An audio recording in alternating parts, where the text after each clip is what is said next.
உங்கள் வீட்டிலேருந்தே ஒரு அயன் பாக்ஸை யூஸ் பண்ணி நீங்கள் சின்ன சின்ன DIY heat press projects try பண்ணலாம்.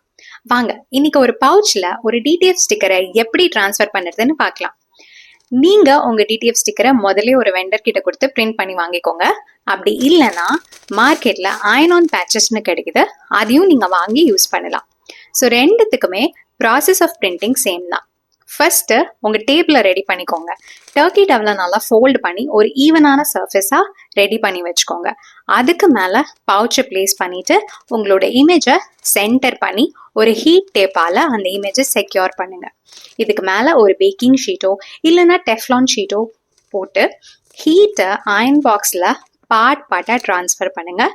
ஒரே மாதிரி அயன் பண்ணுற மாதிரி அந்த பவுச் மேலே அயன் பண்ணாதீங்க.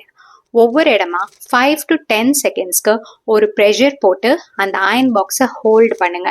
இப்படியே இமேஜ் ஃபுல்லாக நீங்கள் ப்ராக்ரெஸ் பண்ணுங்க. அப்போது உங்களுக்கு கம்ப்ளீட் இமேஜ் பிரச்சனையே இல்லாமல் ஃபுல்லாக ட்ரான்ஸ்ஃபர் ஆகிடும்.